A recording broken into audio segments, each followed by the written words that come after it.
লেপাক্ষী একটি ছোট্ট গ্রাম। যুগের পর যুগ চলে গেছে, কত সাম্রাজ্যের উত্থান পতন হয়েছে, কিন্তু ইতিহাসের সাক্ষী হয়ে আজও দাঁড়িয়ে আছে লেপাক্ষী। আজও এই গ্রামে মানুষের মুখে মুখে ঘোরে এক মহান পাখির আখ্যান। দেবালয়ের স্তম্ভ মাটি স্পর্শ করে না, মন্দির গাত্রে আজও লেগে আছে রক্তের দাগ।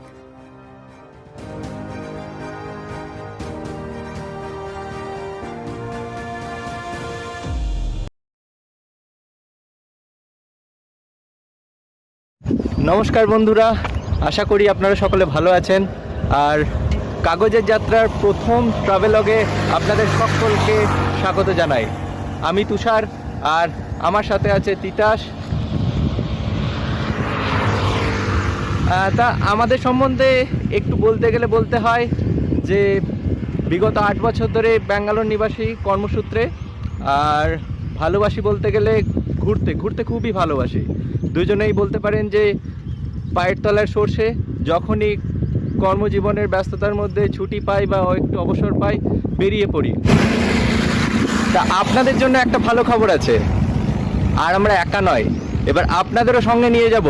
যেখানে যাব আপনাদেরও ঘুরতে নিয়ে যাব। যাবেন তো আমাদের সাথে? চলুন তাহলে শুরু করা যাক।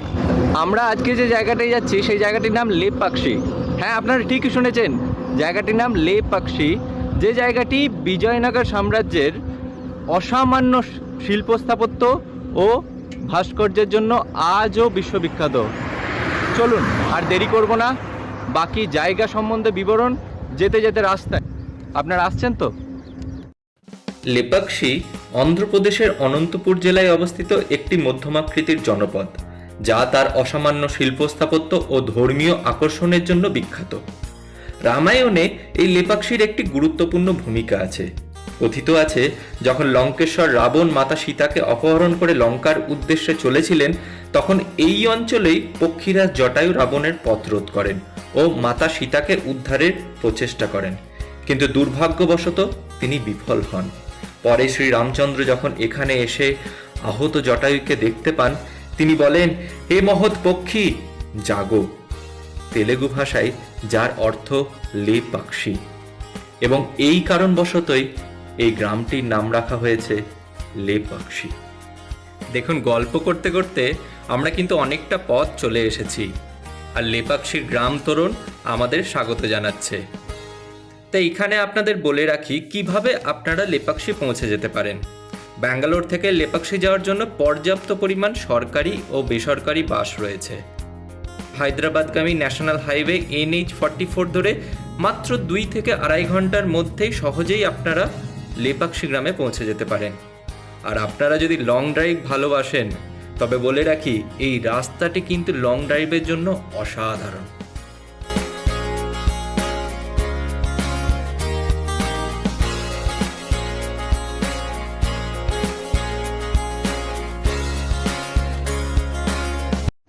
আমরা পৌঁছে গেছি লেপাক্ষী গ্রামে, আর আমার ঠিক পিছনে আপনারা দেখতে পাচ্ছেন পক্ষীরাজ জটায়ুর এক বিশাল আকৃতি মূর্তি, যা এই লেপাক্ষী গ্রামের প্রতীক বলে জানা যায়। আমরা পরে আপনাদেরকে ওইখানে নিয়ে যাব। তার আগে চলুন আরও বাকি কিছু আকর্ষণীয় স্থান ঘুরে দেখা যাক। গ্রামে ঢুকতেই যেটা সবার প্রথম আপনার দৃষ্টি আকর্ষণ করবে, সেটি হলো এই বৃহদাকৃতির নন্দী মূর্তি। এর উচ্চতা 20 ফুট এবং দৈর্ঘ্য 25 ফুট। এখানে বলে রাখা ভালো, এটি একটি মাত্র গ্রানাইট পাথরকে খোদাই করে তৈরি। এটি ভারতের দ্বিতীয় বৃহত্তম মনোলিথিক বা একশিলা মূর্তি বলেও জানা যায়।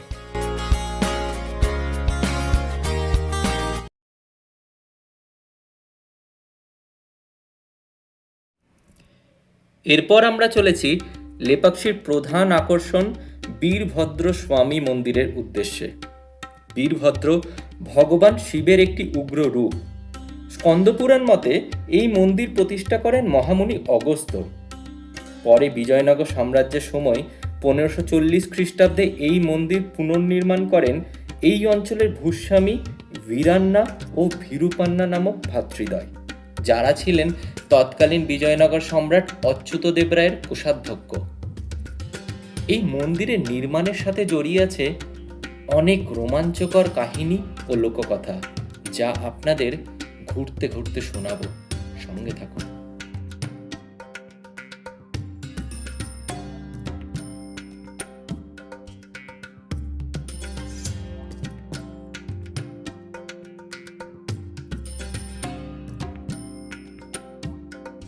মন্দিরে ঢুকেই সর্বপ্রথম রয়েছে ধ্বজস্তম্ভ। এটি প্রায় সমস্ত দক্ষিণ ভারতীয় মন্দিরেই দেখা যায়। এই স্তম্ভের উপর আড়াআড়িভাবে স্থাপিত 3টি ধাতব পাত ব্রহ্মা, বিষ্ণু ও মহেশ্বরের প্রতীক, এবং এই পাতের সাথে যুক্ত ছোট ছোট ঘণ্টার ধ্বনি মন্দিরকে সমস্ত অশুদ্ধতা থেকে রক্ষা করে। ধ্বজস্তম্ভের মুখোমুখি রয়েছে একটি বিশাল দরজা বা ফটক। শুধু বলতে পারি, যা সময়ের স্মরণীবে আপনাকে নিশ্চয়ই পৌঁছে দেবে বিজয়নগরীয় যুগে।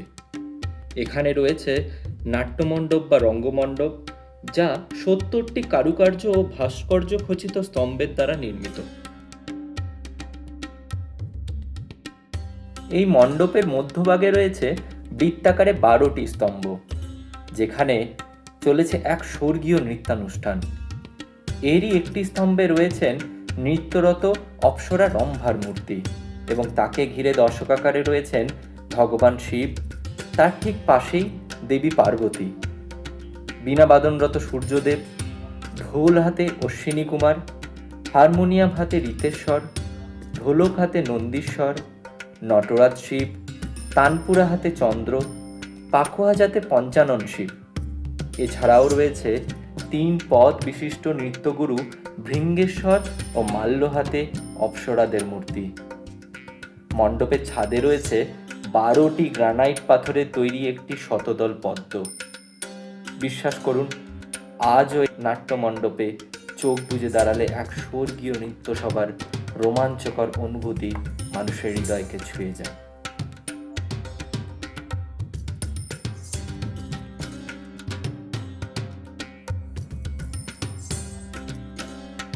নাট্যমণ্ডপ অতিক্রম করে আমরা এখন মূল মন্দিরের ভিতরে।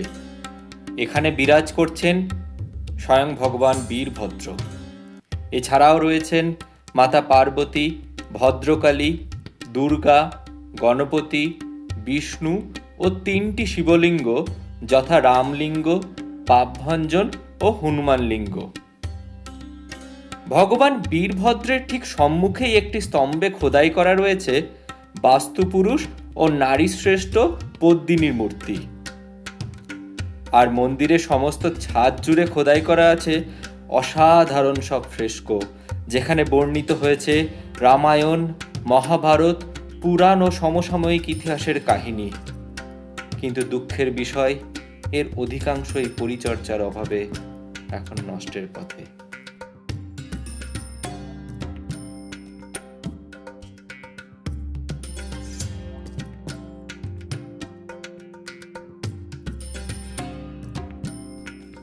বন্ধুরা, কখনো যদি এই মন্দিরে আসেন, মন্দিরের উত্তর পূর্বে অবস্থিত এই স্তম্ভটি যেন দেখতে ভুলবেন না। আশ্চর্যের বিষয় কি জানেন? এটি মাটি থেকে ½ ইঞ্চি উপরে ঝুলে আছে। একে মূল স্তম্ভ বা অন্তরিক্ষ স্তম্ভ বলা হয়। কথিত আছে 1906 খ্রিস্টাব্দে হ্যামিল্টন নামের এক ব্রিটিশ আর্কিটেক্ট লোহার রড দিয়ে এই স্তম্ভটিকে সরানোর চেষ্টা করেন, যার ফলে সমস্ত মন্দিরটি দুলতে থাকে। ভয় পেয়ে হ্যামিল্টন সাহেব সেই যে মন্দির ত্যাগ করেন, আজও ফেরেননি। মানুষের বিশ্বাস, এই পিলারটি হলো সমগ্র মন্দিরের ভরকেন্দ্র।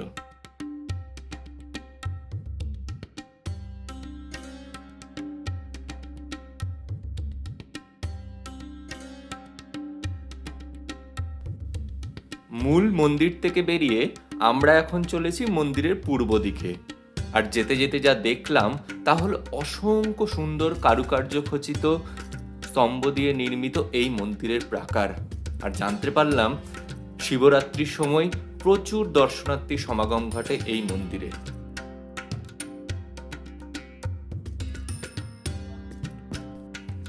হাঁটতে হাঁটতে যখন আমরা মন্দিরের পূর্ব দিকে এসে পৌঁছালাম, সম্মুখীন হলাম এই বিশাল গ্রানাইট পাথরে খোদাই করে তৈরি করা 7 ফণাযুক্ত বিশাল নাগের ছাতার তলায় অবস্থান করছেন নাগলিঙ্গ। এর তৈরির পিছনেও একটি আখ্যান রয়েছে। মন্দির তৈরির সময় একদিন দুপুরে যখন প্রধান শিল্পী আহারের জন্য রন্ধনশালায় গেলেন, তখন তার মা বললেন রান্না সম্পন্ন হতে আরো কিছু সময় লাগবে। তখন শিল্পী সময়ের অপচয় না করে রন্ধনশালার সামনে অবস্থিত একটি বৃহৎ শিলাখণ্ডকে খোদাই শুরু করলেন। রান্না শেষে তার মা যখন বাইরে এলেন, আশ্চর্য হয়ে দেখলেন তার সামনে 7 ফণাযুক্ত বিশাল সাপের নিচে বিরাজ করছেন ভগবান শিব। কিন্তু তিনি এতটাই মুগ্ধ হয়ে গিয়েছিলেন, তার দৃষ্টিতে মূর্তিটি 3 জায়গায় ফাট ধরে যায়। তা আজও আপনারা খুব সহজেই তা দেখতে পাবেন।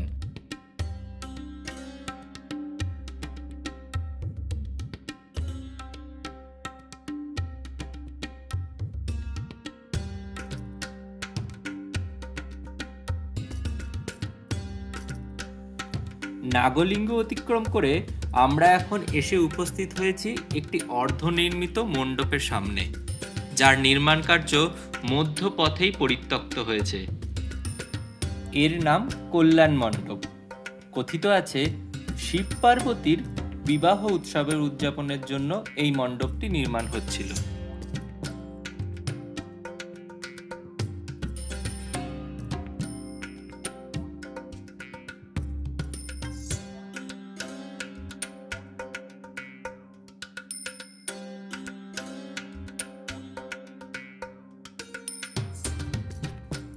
আমরা এখন কল্যাণ মণ্ডপের সম্মুখ ভাগে, আর আপনারা যা দেখছেন তা 10টি স্তম্ভে খোদাই করা আছে 10টি ঋষির মূর্তি, যারা বিবাহ উৎসবে আগত অতিথিদের অভ্যর্থনা করছেন।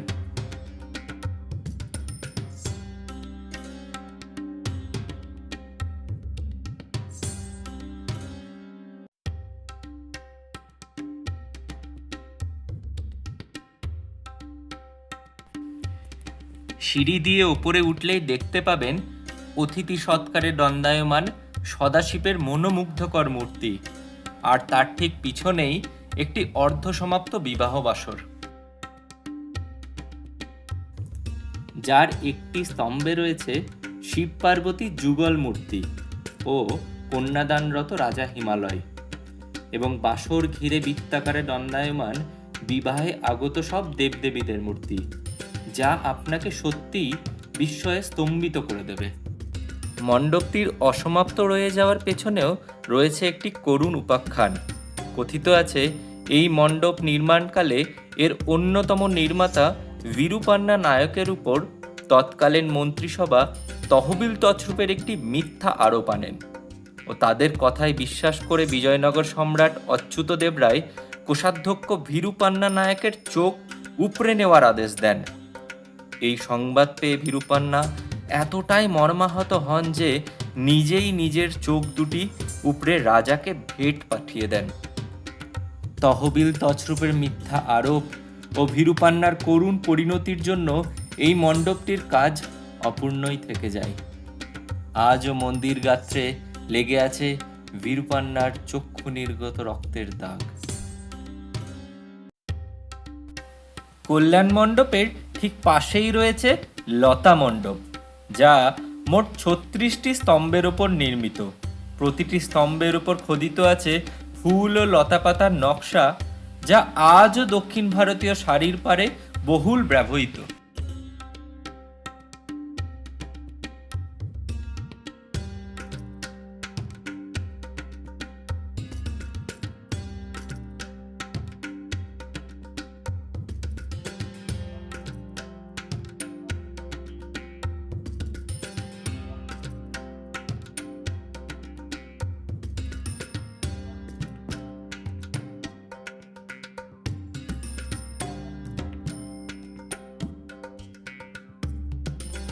লতা মণ্ডপ থেকে এগিয়ে এসে আমরা দেখলাম এই মন্দিরের পঞ্চম ও শেষ শিবলিঙ্গটি, যা তাণ্ডবেশ্বর নামেও পরিচিত।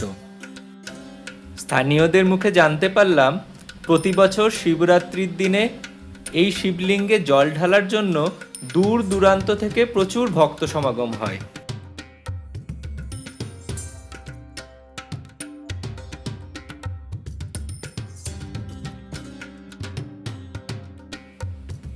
মন্দিরের আর একটি দর্শনীয় জিনিস হচ্ছে এই পায়ের ছাপ।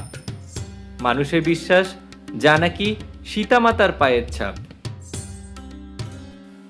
ঘুরতে ঘুরতে চাতালে কিছু থালা ও বাটির আকারে গর্ত লক্ষ্য করলাম।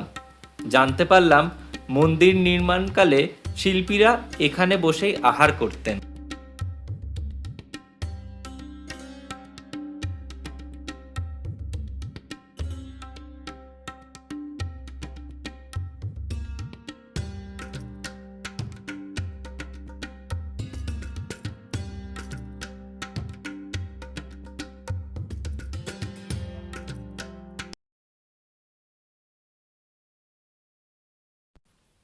আমরা এখন চলেছি জটায়ু থিম পার্কের উদ্দেশ্যে। ওই যে আপনারা দেখতে পাচ্ছেন পক্ষীরাজ জটায়ুর এক বিশাল মূর্তি, ওখান থেকে লেপাক্ষী গ্রাম ও তার আশেপাশের অঞ্চল খুব সুন্দরভাবে দেখা যায়। চলুন দেখে আসি।